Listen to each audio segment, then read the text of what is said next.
alors laataa ñu egsi ci jàngat bi ki waroon nekk suñu gan muy docteur Alexandre Mapal Sambou membre pôle juridique bu ministère communication télécommunication ak numérique nag nee na mi ngi jéggalu du mën a ñëw tey jilee ci invitation bi jàngat bi ak Souleymane Niang Souleymane maa ngi lay nuyu di la ziar mbaa yaa ngi ci jàmm. soxna Naata maa ngi lay fay bu baax a baax di la delloo ziar di nuyu El Hadj Malick Bafara. Chérif ñi toog ci plateau bi.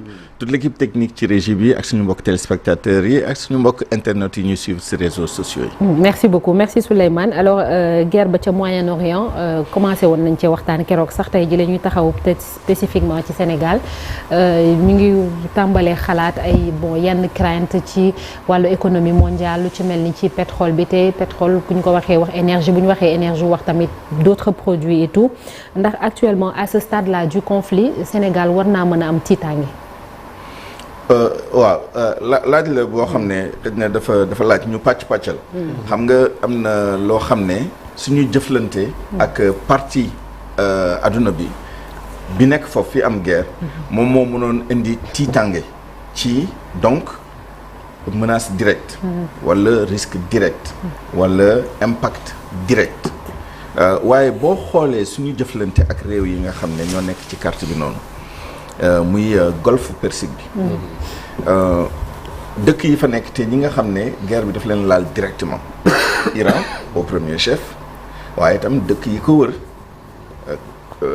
Arabie Saoudite Bahreïn Émirats Arabes Unis Koweït et cetera bu ñu xoolee suñu jëflante ak ñoom te mu jaar ci détroit d'Ormuz bi nga xam ne tey jii jàpp nañ ni boo jëlee téeméer ci li àdduna bi di jëflante weccoot ci ay pétrole ñaar fukk yi fa lay jaar boo jëlee gaz naturel liquéfié fa lay jaar à travers bateau yi nga xam ne ñoom ñooy transporter gaz naturel liquéfié bi waaye am na yeneen produit yoo xam ne c'est indirectement lié à l'énergie xam nga boo jëlee lu mel ni urée engrais la dañ koy jëfandikoo lu bëri ci suñu agriculture ma fàttali ne en moyenne année yi ñu génnoon à peu près 100 000 tonnes urée la ñuy utiliser pour suñu agriculture waaye gis ngeen ni depuis bi pouvoir bu bees bi ñëwee am nañ ay pexe yi ñu def pour def ay achats groupés l'année dernière pour la campagne agricole 2025-2026 par exemple on a eu un peu moins de 75 000 tonnes yoo xam ne ci procédure boobu la jaar achat groupé gouvernement du Sénégal les opérateurs les industriels et cetera ñu jënd urée indi lu bëri ci urée bi foofu lay jógee parce que ku ne pays producteur de gaz rawatina Qatar bi nga xam ne moom mooy premier producteur mondial ne industrie attachée moom mooy transformation gaz bi utilisation du gaz en tout cas pour la production de l'urée donc lu gën a bëri ci urée bi tamit pas lu gën a bëri mais lu bëri ci urée bi 30% à peu près ci foofu lay jógee donc di jaar ci détroit d'Ormuz bi parce que c'est pas du gaz naturel buy jaar ci ay tuyaux c'est du gaz naturel liquéfié donc dañ koy def ci ay bateau mu jaar ci détroit d'Ormuz bi donc loolu tam day am impact te ku ne pétrole ne gaz ne urée wax quand même impact ci Sénégal heureusement ñun lu gën a bëri ci suñu pétrole quand je dis pétrole c'est le pétrole brut bi nga xam ne SAR daf koy raffiner jógewul foofu wala de toute façon vu nos procédures d'achat d'ailleurs parfois on achète teew mi teew sur des ressources disponibles au plus près du Sénégal donc impacté wuñu directement ci côté boobu donc suñu pétrole brut jógewul foofu suñu urée amaana une partie mais lu gën a bëri je pense Europe lay jógee donc ça ne nous impacte pas directement mais naturellement daf ñu impacter indirectement parce que dès lors que mu am tension sur l'approvisionnement du marché international muy produit bu mu mënti doon mais essentiellement ces produits là pétrole gaz ay urée le cours mondial day yokku ñëpp dégg nañ ni fan yi passé le cours du gaz a doublé. Les premiers jours c'était 50%, mais dès que ñu dugg ci 3e 4e jour guerre bi c'est 100%. Donc les prix ont doublé sur le marché international. Le pétrole, on est parti de 65 moins de $70. Tey jii ñu ngi frôler les $85 le baril de Brent. Donc prix yooyu bu augmenté, d'où l'intitulé de ce jàngat. Il y a des pertes, il peut y avoir des profits. Alors les pertes moom mooy bu prix yi augmenté day changer lu bari suñu structure économique, parce que ñun malheureusement dañu approvisionner lu bari aussi ci pétrole brut pour ñun suñu bopp raffiné, bien qu'on soit des producteurs. Mais boo xoolee les statistiques, Chérif mu ngi koy wax sànq, l'essentiel de ce qu'on a produit à Sangomar a été exporté. Toute l'année 2025, boo jëlee le nombre de cargaisons, le total qui a été produit ak qui a été commercialisé, c'est à peu près les mêmes volumes. bu ñu jaay exactement, mais attention, prenons produit par produit. Pétrole bi bu ñu jaay, vous vous rappelez bien que bu ñu jaayee 1 million de barils, 750 000 yi ça va au remboursement de l'investissement, c'est le cost du partenariat. Le profit oil, cost oil bi moom mooy dem ci remboursement, donc 750 000 barils yi, c'est les 250 000 barils qu'on se répartit selon la clé de répartition bi ñëpp xam. Voilà, on a à peu près 20% disons de cette part-là. Donc, mais quoi qu'il en soit, bu nekkee ni ñun on vend au prix du marché, et il me semble que c'est ce qu'il y a dans les contrats. Pour le pétrole, évidemment lu ñu doon am benn dina yokku, d'autant que le prix du baril a augmenté sur le marché international. C'est mécanique, c'est arithmétique, c'est normal. Sauf s'il y a des clauses de contrat qui fixent un prix au préalable, à l'avance. Parce que yooyu day am, ce qui m'amène au gaz. Parce que gaz Sénégal, on sait qu'il y a eu un appel d'offres international pour xam kan lañ koy jaay, kan moo koy jënd. Et si vous vous rappelez bien, c'était BP Gaz Marketing. Maintenant, on a les contrats de production et de partage, mais ce contrat-là en particulier, moi je l'ai pas vu personnellement. Ça mën na nekk sama matadi, donc j'ai pas pu trouver ce contrat. Quoi qu'il en soit, les options possibles moom mooy bi ñuy fixé, bi ñuy signé contrat bi mën na nekk au prix du marché. Donc ñun BP Gaz Marketing dinañ jënd gazu Sénégal, et chaque fois ce sera au prix du marché. Wala mu nekk à un prix moyen, parce que prix bi puisque day yéeg di wàcc, comme ça peut être un prix fixé à l'avance, pour que Sénégal par exemple mën a am une visibilité sur lan la mën a xaar ci gazam. Ne par exemple moi je vais vendre mon gaz à X $,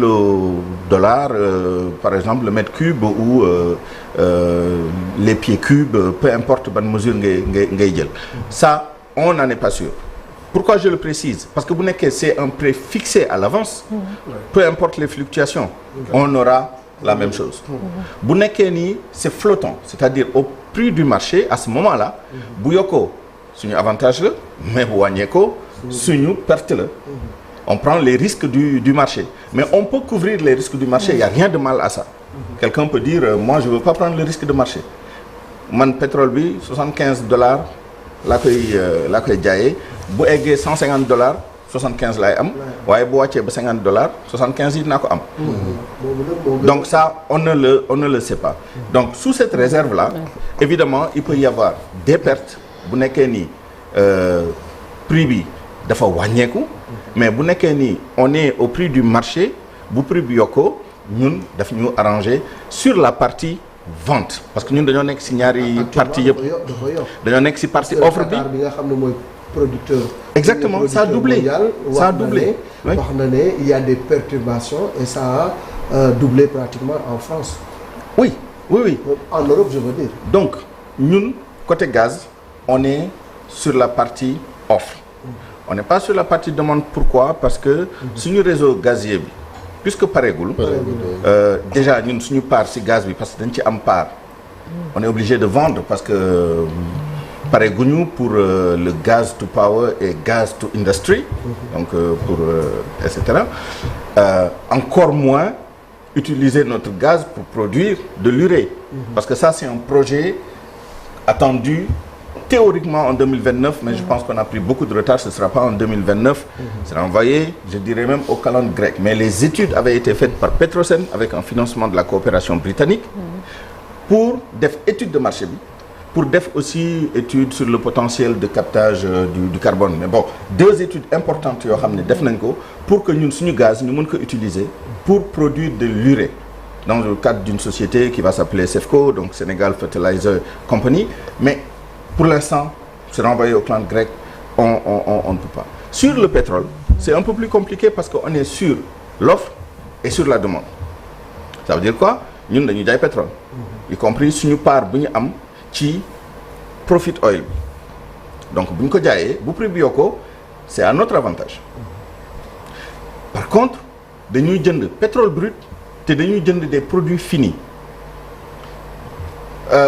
pour schématiser bu prix bi yokkoo donc ñun pétrole bi ñuy jaay Woodside dina ci am lu bëri pour rembourser soxla ñun dinañ ci am aussi dans la mesure de suñu part bu ñu am mais sur l'autre comptoir ñun dañuy jënd brut pour que SAR raffiné bu nekkee SAR mu ngi fonctionner dañuy jënd produit fini d'abord pour suñu consommation suñu station essentielle suñu gaz dañu jënd aussi produit fini pour réexporter notamment vers les pays de la sous-région et à ce moment-là bu prix yokk côté boobu lan mooy indi différentiel bi li ngay jaay est-ce que moo ëpp li ngay jënd parce que li ngay jaay bu dee moo ëpp li ngay jënd li ngay gagner moo ëpp li ngay perte par contre si c'est l'inverse et malheureusement c'est le cas chez nous li ngay importer éventuellement mën na ëpp li ngay puisque suñu balance commerciale pour l'instant dafa déficitaire ba léegi malgré l'excédent là du mois de décembre 2025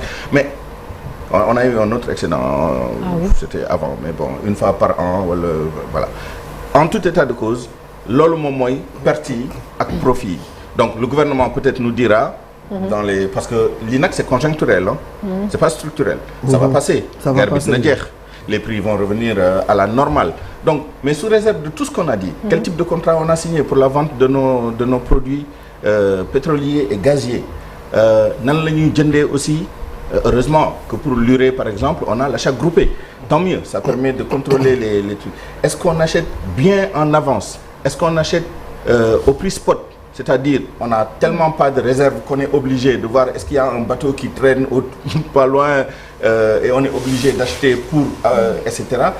avec les mécanismes maintenant qui existent vous l'avez évoqué un peu plus tôt ce matin ce sont les mécanismes d'amortissement justement de ces fluctuations les fonds de stabilisation des importations de produits pétroliers etc. Je pense qu'il y a un dispositif qui nous prémunit un tout petit peu quand même des risques énormes qu'il y a de fluctuations et ça c'est tant mieux pour le Sénégal ça ne date pas d'aujourd'hui à condition que guerre bi bañ a durer te tamit bu durer alors la durée de la guerre effectivement c'est un très bon point mais ça pose une autre question c'est la question de la logistique de stockage des produits énergétiques c'est un enjeu stratégique important vous vous rappelez qu'il y a quelques années bon évidemment on avait déjà des capacités à l'époque vous vous rappelez bi fi mobile di nekk boo demee Yaraax amoon na benn kii là waa fi Mbandi nekk noonu après il y a eu Senstock qui est venu la SAR qui développe ses capacités de stockage c'est stratégique parce que am na ñoo xam ne fu mu nekk nii am nañ visibilité sur un mois peut-être même plus mais ça a fait l'objet d'une rencontre cette semaine à la primature Premier ministre c'est très important ce sont des investissements lourds mais stratégiques qu'il faut mener de front maintenant quelle stratégie ñëpp xam nañ ni État du Sénégal et c'est ça un peu l'erreur qu'on commet parfois de penser que l'État peut tout doit être partout etc. Évidemment les PPP les partenariats publics-privés faut pas non plus les romancer faut pas faire trop d'illusions c'est pas parfait mais pour l'instant c'est le moindre mal privé bi indi alalam état bi indi alalam ak encadrement am juridique et cetera pour ñu am des partenariats féconds dans des domaines stratégiques gis nga investissement boobu sur la société bii def des engrais urée c'est un investissement extrêmement lourd. Moi, le dernier chiffre que j'avais vu, et ça c'était avant, depuis le PSE, c'était plus de 850 milliards de francs CFA d'investissement pour avoir cette usine-là, selon un document de l'APIX. Les fiches là, par projet, Union Amon, etc., c'est 875, si je me rappelle, milliards de francs CFA. Lolo, État, qu'est-ce que c'est? Il faut des partenariats publics-privés, plus l'assistance des partenaires financiers et techniques. Donc ça, c'est un projet important. Stockage stratégique. Beaucoup de gens qui demander aussi des ressources humaines, des technologies, des compétences pointues qui peuvent anticiper les évolutions du marché, savoir quand est-ce qu'il faut acheter et stocker et quand est-ce qu'il faut... voilà. C'est très important pour que nous donnions des leçons sur des situations comme ça. C'est pas la première fois que ça arrive, mais on a tiré quelques leçons et c'est heureux. Les discussions qu'il y a, les discussions politiques, stratégiques sur comment on gère ce genre de risque et comment on se positionne en tant que consommateur de ces produits, mais en tant que producteur aussi, c'est très intéressant. Mais il faut que ce soit suivi d'actes le plus rapidement. Mais est-ce que produits pétroliers, qu'est-ce que c'est ça, quand on parle de perte des profits, c'est ça. Est-ce que les produits alimentaires aussi, impacté la guerre? Avant de répondre à une partie, juste un dernier point sur justement les produits pétroliers et gaziers. Nous, l'Union exportée, une bonne partie, ça va à la Chine. Alors, donc, il y a la partie, les ressources qui sortent du Golfe, en passant par le détroit d'Ormuz, après, tout dépend de la New Jar, pour nous, Cap de Bonne-Espérance, probablement, Canal de Suez, je doute un peu plus. En tout état de cause, amna yu gën. Mais nous, est-ce qu'il y a des produits yudouk, pétroliers et gaziers? Certainement pas. Yu jaar détroit d'Ormuz, dugg fofu. Parce que nous, les producteurs, nous soxlawuñu suñu pétrole, soxlawuñu suñu gaz, soxlawuñu suñu urée. De toute façon, nous, on ne produit pas d'urée. Nous, li ñuy exporter, mu jëm Asie. Boudé pétrole est brûlant parce que 2024 on a exporté pour 293 milliards. Mais Chine le djem. On exporte l'acide phosphorique 100 et quelques milliards. Inde le djem. Zircon, Chine. Voilà. Gerte, Chine. Donc côté bobo on n'est pas affecté sur la partie offre. Nous on n'est pas impacté par peut-être indirectement, mais en tout cas sur le détroit d'Ormuz. Maintenant, les autres produits, j'ai évoqué, encore une fois, on exporte pas trop, mais Émirats Arabes Unis par exemple, on exporte, mais Émirats Arabes Unis, il faut regarder, il faut désagréger les produits. Mais en général, les pays de l'Afrique de l'Ouest, produire Émirats Arabes Unis en général c'est de l'or et peut-être 2 ou 3 autres choses mais ñoom par contre ils exportent beaucoup. Je regardais les chiffres de 2024 suñu jëflante il y a 2 pays essentiellement yoo xam ne vraiment lu bëri day jóge foofu di ñëw si ñun dans cette zone là c'est essentiellement les Émirats Arabes Unis pour plus de 400 milliards de francs CFA yoo xam ne dañ ko importer de là-bas. Après, vous savez ce qu'on importe des Émirats Arabes Unis, il y a beaucoup de choses.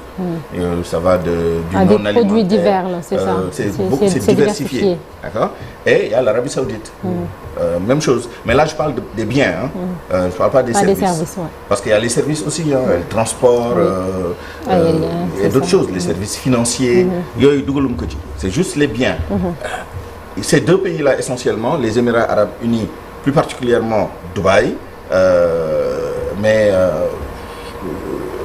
et l'Arabie Saoudite, suñu jëflante xaw na mais yeneen yi boo jëlee Iran nga jël Irak nga jël Bahreïn nga jël voilà suñu jëflante ak ñoom demeewut noonu à peine quelques dizaines de milliards comparé à des centaines de milliards par rapport à certains Émirats unis dans la partie importation, Chine dans la partie exportation et importation parce que la Chine c'est quand même notre principal, l'un de nos principaux fournisseurs en tout cas en tout bien, enfin en beaucoup de biens. Donc, mais encore une fois, pour aller en Chine, on ne passe pas par le détroit d'Ormuz. On peut bien contourner cette zone-là. Donc, encore une fois, les impacts directs sont limités, mais évidemment, il y a les impacts indirects liés au fait qu'il y a un renchérissement du coût de l'énergie avec impact bu mu am bi yëpp sur le renchérissement des autres coûts, notamment des produits alimentaires et non alimentaires aussi. Parce que dès que gaz ak essence yokku rawatina nag urée, parce que urée bu yokku ça veut dire que prix engrais yi ñoo yokku, ça veut dire que intrants yi ñooy yokku. Alors comment nous on peut en tirer profit? Par la substitution, parce que nous on est producteur d'acide phosphorique et de phosphate et de quelques engrais organiques et chimiques, mais honnêtement on n'est pas de si grands producteurs que éventuellement le fait que urée bi yokku ñun mën nañ ci bénéficier indirectement. Et si nos partenaires yi nga xam ne surtout les Européens suñu impacté bu baax a baax l'Afrique au-delà de Sénégal sax ñoom it dinañ ko gën a yëg bu baax a baax ci marché mondial beeg ak jëflante bi, parce que bu ñu gisee yenn dëkk yi ci àdduna bi ñoom ñëpp ku ci ne di ci dugal di def say intérêt bañ ñu laal yenn raffinerie yeeg yenn fi nga xam ne fa la ñuy kiyee pétrole bi, mais suñu partenaires yi ñoom suñ leen laalee bu baax rek surtout les occidentaux ñun tamit dinañ ko yëg bu baax.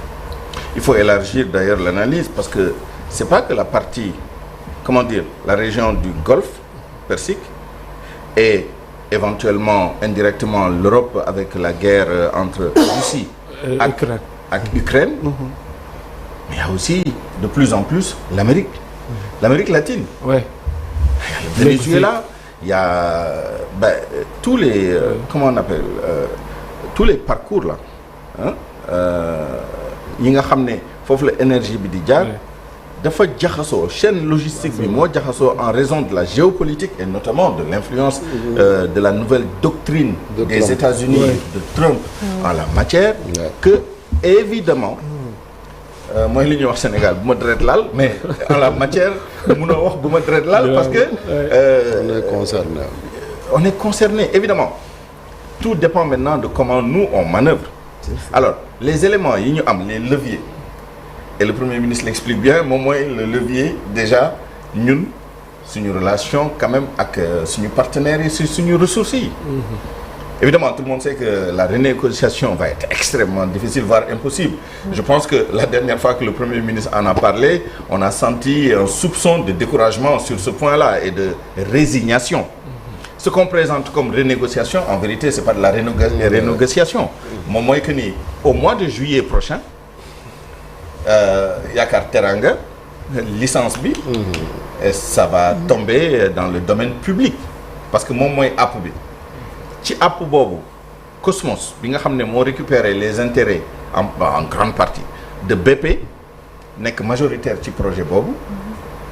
xam nga bu amul au moment où on est bu nekk on n'a pas pu avoir de partenaire, on avait la piste Petronas, Foras, etc. Ça veut dire qu'on n'aura pas de partenaire. Et de toute façon, c'est déjà annoncé. Au mois de juillet, ils vont rendre la licence. Donc, ça va tomber dans le domaine public. Et le Sénégal va devoir se débrouiller. Soit trouver un partenaire, ou alors def ci alalam. Mais vu les montants engagés pour 4,9 milliards de dollars, quand même, pour Sangomar, par exemple, GTA, on nous parle à peu près du même montant pour développer le projet. Khalis boobu des 3 000 milliards pour développer un projet, on ne pourra pas.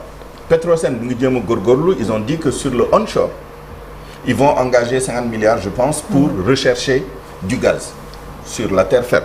On verra, enfin, dans le sous-sol, hein, mais côté onshore.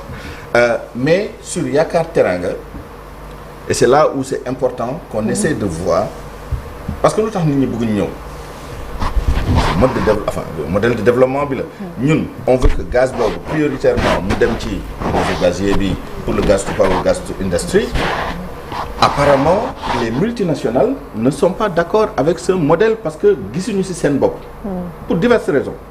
D'abord, il y a beaucoup d'incertitudes, alors que booy jaay sur le marché international, il y a des instruments sécurisés, des contrats sécurisés. Booy jaay dañ lay fay te dañ lay fay à date. te dañ lay fay à des conditions yoo xam ne en général dañ koy régler en amont. Alors qu'avec les États, surtout, bon, en plus, il faut régler le problème de la monnaie, de règlement, il faut régler les contrats, sécuriser les contrats et tout. Ils ne sont pas intéressés pour l'instant.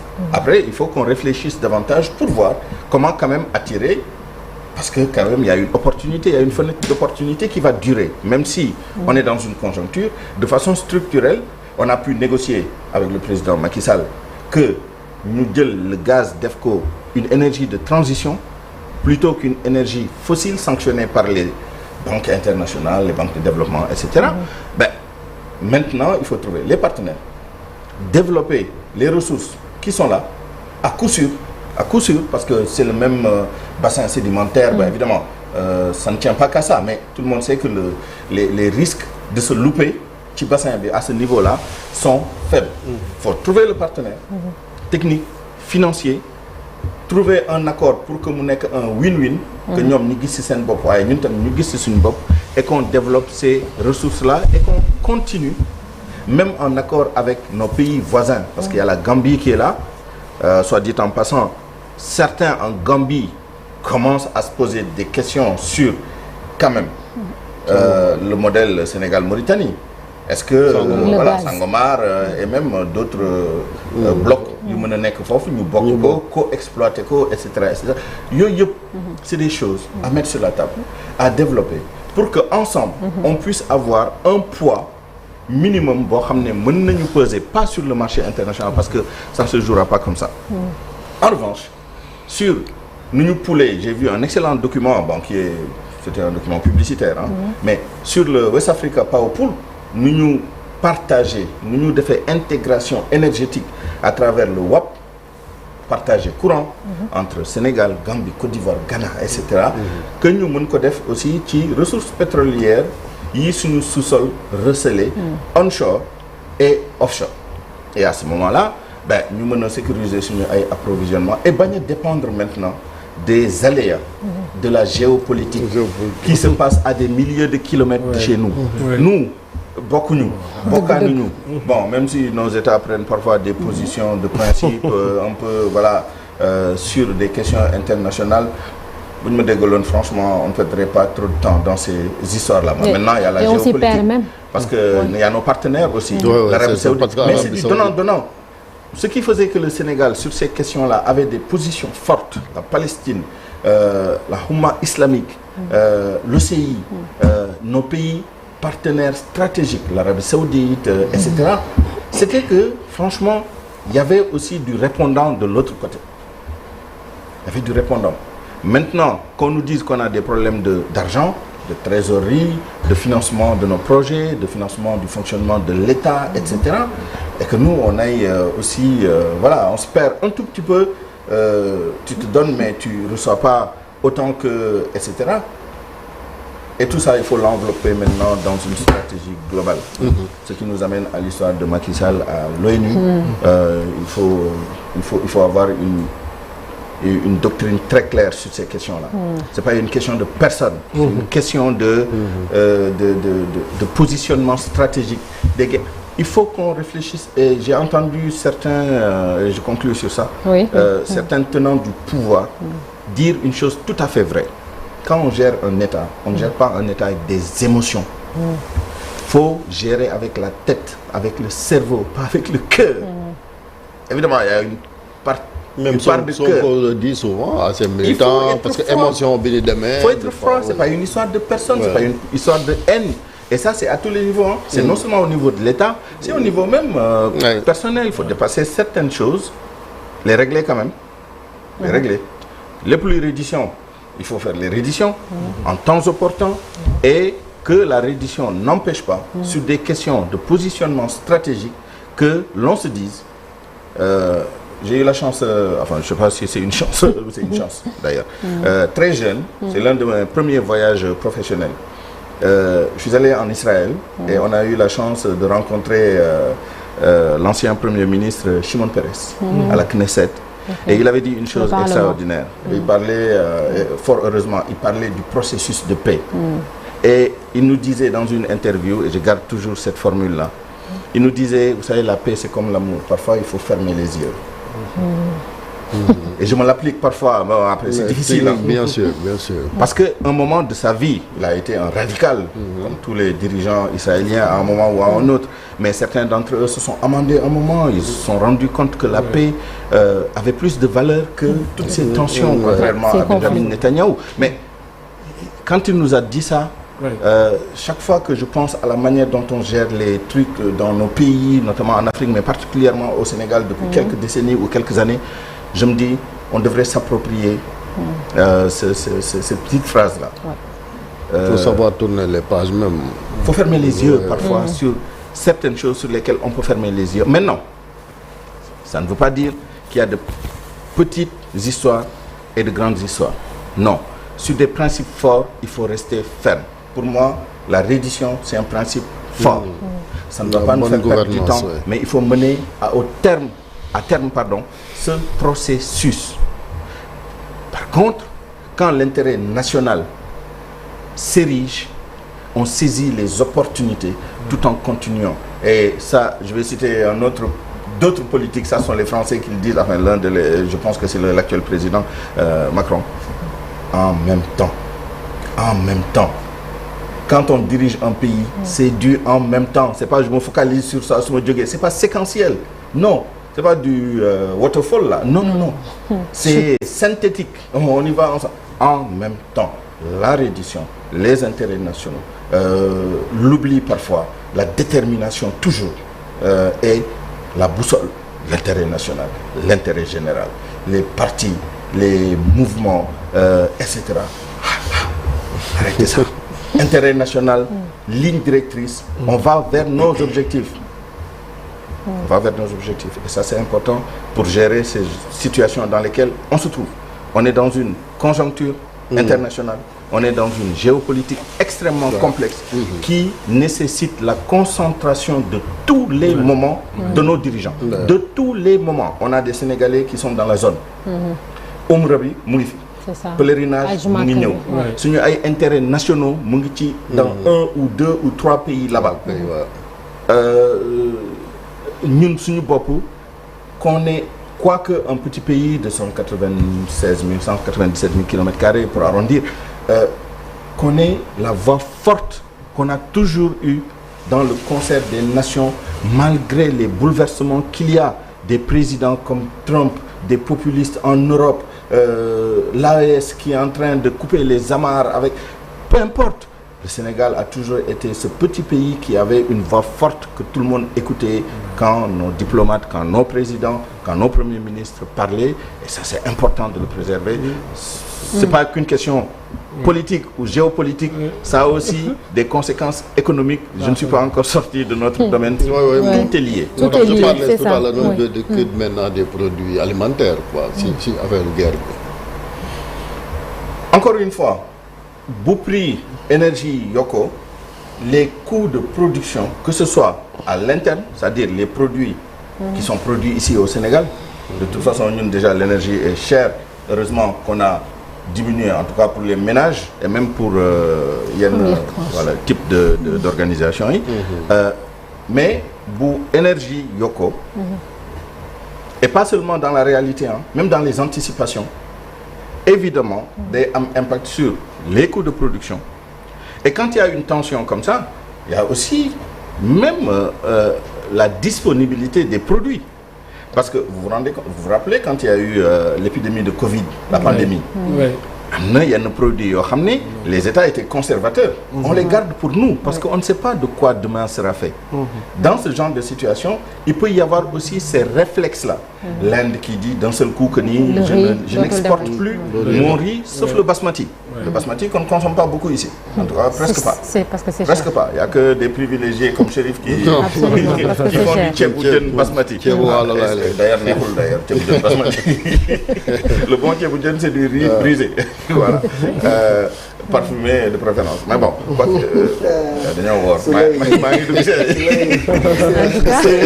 tout état de cause, quand la conjoncture, c'est pas qu'une question d'effet domino, des prix de l'énergie sur les autres prix, c'est aussi une part de psychologie international. Ouais. Il fait que bu tension amee. bu amee incertitude les gens n'ont plus de visibilité. sur l'avenir. Peut-être qu'on produit moins, on offre moins sur le marché. Wala même si on produit beaucoup, on entre dans une logique de stockage. Regardez ce qui se passe. Tout le monde est en train de penser, puisqu'on ne sait pas de quoi demain sera fait, on va remplir les cuves. C'est ça. Pour am énergie, am pétrole, am gaz. ñi nga xam ne ci agriculture bi la ñi nga xam ne dañu importer, ils vont dire je vais importer le maximum. Et vous vous rappelez, Covid encore une fois, les Américains sont allés arracher des masques, si vous vous rappelez bien, en Chine, au nez et à la barbe des Français. Oui, c'est ça. Ça veut dire quoi? Ça veut dire que mën nañ dem sax, et attention, on a à nouveau, enfin c'est pas à nouveau, mais on a Donald Trump. Ça veut dire quoi, Donald Trump, soit dit en passant, quand les Espagnols ont dit non, c'est un avion, ils ont wàcce seen base, Espagne et tout, vous l'avez entendu? Oui. Il a dit ils ne peuvent pas. Si on avait voulu, dañuy dem wàcc foofu te duñ ci mën dara. Mais finalement, on n'a pas décidé ça. Ça veut dire quoi? Voie de fait, la loi du plus fort. Ça veut dire aussi que bu ñu demoon ba am yenn pénurie yi ñi ëpp doole dans le monde d'aujourd'hui dañuy dem jël ko et ça peut avoir des répercussions sur l'approvisionnement de nos marchés. Donc, la disponibilité physique même. Et ensuite, l'accessibilité financière. Parce que rareté, cherté et disponibilité limitée, elle est plus faible, comme nous, malheureusement. Il passe à la trappe. Espérons qu'on n'en arrivera pas là. Et qu'on continue à avoir de l'importance de garder quand même de bonnes relations avec des partenaires stratégiques. D'accord. Y compris Israël d'ailleurs. Oui, il faut parler avec tout le monde. Y compris Israël. Où sont nos intérêts? Chaque État gère ses intérêts. Où sont nos intérêts? C'est pas de l'émotion. Évidemment, il y a aussi une certaine psychologie. Suñu population yi am na lu ñu gëm. Suñu autorités yi am na lu ñu gëm. Mais ñoom lu ñu war a gëm moom mooy intérêt du Sénégal. Si l'intérêt du Sénégal c'est de se mettre au juste milieu, d'accord, entre Israël, les pays, l'Amérique, etc., on se met à une telle position que ñun duñu dévoyer suñu ay convictions, suñu ay alliance, suñu ay gëm-gëm, mais en même temps, et encore une fois, la boussole, c'est l'intérêt national. Que les approvisionnements soient sécurisés, que le pouvoir d'achat soit préservé, protégé au Sénégal, que les préférences des uns et des autres soient satisfaites, qu'on ne nous impose pas du riz avarié entre guillemets, je parle pas du riz national, je parle même bu àdduna bi yëpp approvisionné ci ceeb bu gën wala ci dugub bu gën wala ci blé bu gën et cetera et qu'on nous donne les stocks de 10 ans et cetera et cetera. Non, nous notre intérêt c'est ça. C'est quel est l'intérêt du Sénégalais lambda? C'est d'avoir accès aux produits les meilleurs possibles en fonction de leur pouvoir d'achat et que ce pouvoir d'achat ne soit pas érodé. On n'a pas toutes les manettes, il y a la Banque centrale qui a aussi sa part à jouer, il y a d'autres éléments qui entrent en ligne de compte, mais en tout cas ce que l'État doit faire en termes de protection des Sénégalais, de l'intérêt des Sénégalais, que les gens le fassent. Un mot, am na benn boña là, tu as fini. Non, puisque l'invité n'est pas là, j'imagine. Non, bien sûr. Non, faut pas encourager Chérif Souleymane. Il sera en mode libre là. Tu veux couper Souleymane quoi? La der. Ma ne ko da nga bëgg couper Souleymane, c'est par rapport ba léegi ci rationalisation affaire agence yi. Qui pourrait même faire l'objet quand même d'un jàngat quoi. Rationaliser agence yi xool naka la di entité yi suppression. Qu'en penses-tu quoi? Il faut se réjouir que ñu avancer un tout petit peu sur ce dossier-là. Parce que quand même, commencer à être une arlésienne. Même si, pour l'instant, on nous parle au futur, qui est le temps le plus utilisé dans ce pays. Nous allons. Un peu plus de présent ne ferait pas de mal. Mais le PM avait donné une date l'année dernière à l'Assemblée. Oui, à plusieurs reprises. Je pense que depuis déclaration de politique générale, évidemment, c'est aussi dans le manifeste dans les programmes même électoraux de campagne. Programme Diomaye président. ba ñu jël pouvoir bi déclaration de politique générale toutes les interactions que le Premier ministre a eues avec les députés même parfois avec d'autres parties prenantes question boobu de temps en temps day ñëw et on attendait depuis lors des actes je pense que nit ñi commencé woon nañu xaddi tuuti d'ailleurs l'opposition s'était saisie de la question aussi parmi d'autres pour dire que ni attendez il y a des choses qui peuvent être compliquées à réaliser compte tenu notamment de la situation bi gouvernement bi hérité en revanche am na yenn yoo xam ne ça ne nécessite pas forcément trop de temps de préparation ça ne veut pas dire qu'il n'y a pas de coût et c'est ça mon prochain point donc il faut se réjouir que ni voilà on nous annonce on est un peu plus précis maintenant mais il reste encore beaucoup d'éléments le calendrier quand exactement et comment ça va se dérouler et c'est mon point que j'évoquais tout à l'heure moom mooy que ni ce ne sont pas des choses simples à mettre en œuvre non pour rappel on l'a vu dans le passé mais c'est en 2024 qu'on a clôturé la liquidation du FNPJ qui se rappelle de ce que c'est le FNPJ c'est en 2024 qu'on l'a clôturé et même je veux dire, il y a la clôture un peu administrative, qu'on prend les documents pour arrêter, etc. Est-ce que les droits ont été payés? Ça, je ne sais pas. En revanche, administrativement, l'Agence nationale de promotion touristique, qui se rappelle encore de ça?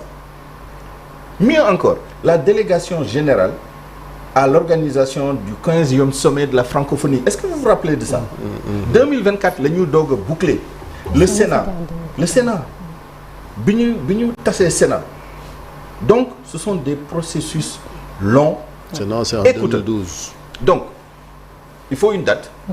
Peut-être date de démarrage et peut-être une planification une idée sur la durée comment nan la ñu entendre liquider les droits parce que en plus on parle d'agence en 2024 on était à 174 je pense organismes publics.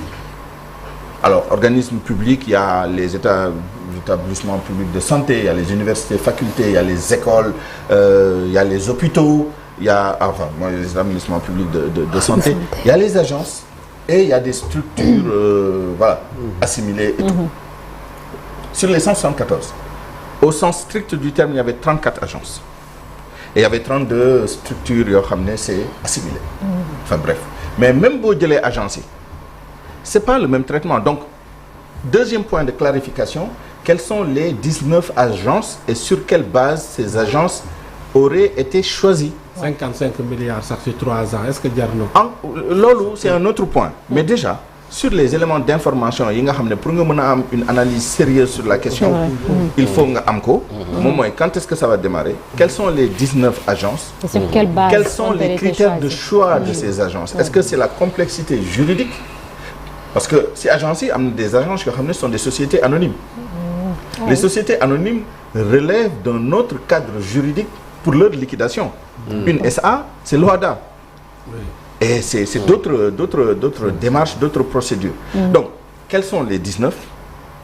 Et comme le disait Lansana Gagny-Sakho, dans ce chaos-là institutionnel qu'on a fini par créer pour des raisons plus ou moins valables. Je vous donne un exemple. Quand on a fait de Apix une société anonyme, il y a quelques décennies, je pense, la raison, c'était que day jox Apix une souplesse opérationnelle. Ça veut dire quoi? Ça veut dire les contraintes administratives yu tax ni une agence aussi importante quand même que l'Apix. Promotion des investissements et des grands travaux, avec vraiment rôle stratégique bi ñuy jouer, il ne pouvait pas plus s'accommoder des lourdeurs administratives qui faisaient qu'en tant qu'agence tu dépendais d'un ministère, tout au plus de la primature et tout au mieux de la présidence de la République, mais amoo woon autonomie bu lay permettre nga am cette efficacité da nga bëgg signer chèque léegi il y a pas trop de parcours à faire, déjà très vite les choses se font. Donc on a créé ce monstre là. Je parle pas de l'APIX, je parle de l'écosystème. Quand je dis monstre, c'est l'écosystème de toutes les agences qu'on a sorties des ministères qui étaient des directions générales, si vous vous rappelez bien, qui étaient des entités un peu au sein des ministères ou d'autres structures de l'État.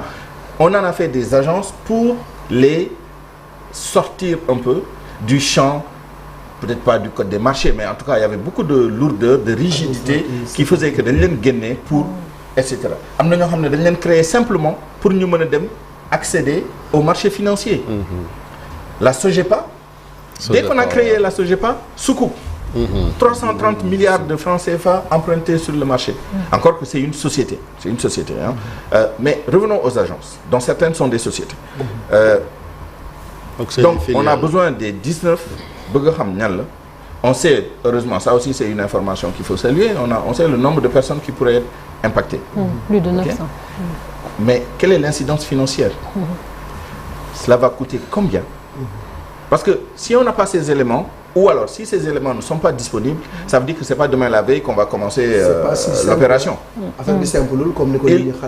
Si tant est qu'on ait fait toutes les études préalables pour pouvoir lancer l'opération, ça veut dire qu'on doit savoir combien de personnes sont impactées, quelle sera l'incidence financière, sur combien de temps ça va se régler, en termes de procédure.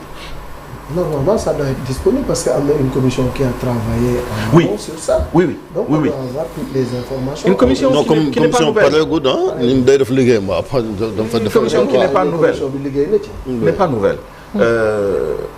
Maintenant, est-ce qu'on a anticipé, voilà, est-ce qu'on a préempté le travail de ces fonctionnaires et non fonctionnaires d'ailleurs qui travaillent sur ces questions très techniques? Je ne le sais pas. Est-ce que c'est une annonce plus politique que vraiment, voilà, opérationnelle? Ça, je ne le sais pas.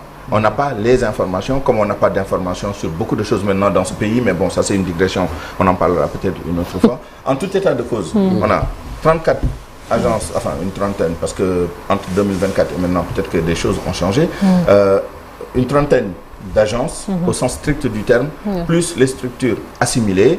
Il faut regarder qui sont les structures, ou quelles sont les structures concernées. Sur quelle durée ça va se faire? Selon quelle séquence? Parce qu'on ne peut pas d'un seul coup sans diaflen. On n'a même pas de ressources pour gérer ça. Je ne pense pas en tout cas. Nan lañ leen di étaler, quand moi commencer, etc.